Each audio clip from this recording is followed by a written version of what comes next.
नमस्कार दोस्तों, आज के हमारे इस वीडियो में हम आपके लिए आंवला नवमी की व्रत कथा लेकर आए हैं।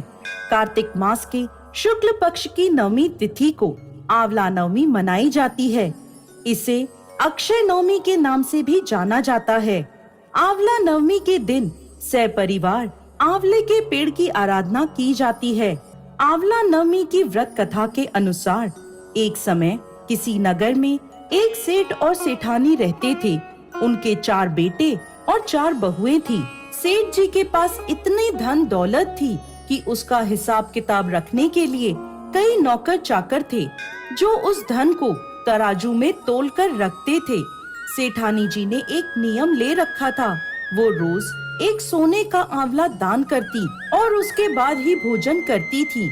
सेठ सेठानी सुख पूर्वक अपना जीवन व्यतीत कर रहे थे।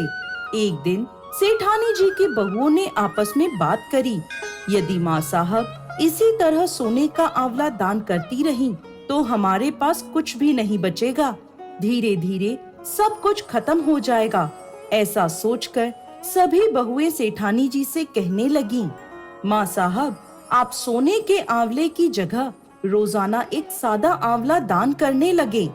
सेठानी जी ने उनकी बात मान ली और रोज एक सादा आंवला दान करने लगी।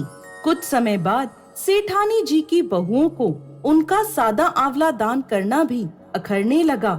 उन्होंने सेठानी जी से सादा आंवला दान करने को भी मना कर दिया। यह बात सुनकर सेठ जी और सेठानी जी को बहुत दुख हुआ। वो दोनों अपना घर छोड़कर जंगल की ओर चले गए। उस दिन सेठानी जी ने आंवला दान नहीं करा था, इसलिए उन्होंने भोजन भी नहीं किया। जंगल में चलते चलते रात हो गई तो वह दोनों एक घने पेड़ के नीचे सो गए। जब वो दोनों सुबह उठे तो उन्होंने देखा कि जहाँ वो सोए हैं वहाँ एक सोने का आंवले का पेड़ आ गया है। सेठानी जी उस पेड़ से एक आंवला तोड़कर दान करती हैं और भोजन कर लेती हैं। वहीं पास में वो दोनों अपना घर बनाकर रहने लगते हैं।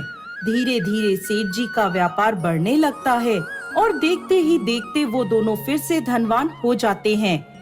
सेठानी जी एक बार फिर अपना सोने का आंवला दान करने का नियम शुरू कर देती हैं। उधर दूसरी ओर सेठ जी और सेठानी जी के जाते ही उनके बेटे और बहुएं आपस में झगड़ने लगते हैं। व्यापार में घाटा होने लगता है और देखते ही देखते सारी पूंजी खत्म हो जाती है। अब उन्हें मजदूरी करने के लिए घर से बाहर निकलना पड़ता है। काम की तलाश में वो सभी घूमते घूमते वहाँ पहुँचते हैं जहाँ सेठ जी और सेठानी जी रहते थे। वहाँ उन सभी को सेठानी जी के सोने का आंवला दान करने की बात पता चलती है। मन ही मन वो सोचते हैं, कहीं ये हमारे माता पिता तो नहीं, लेकिन उनके पास तो कुछ भी नहीं था, वो कैसे हो सकते हैं। वो सभी काम के लिए सेठ जी के पास जाते हैं।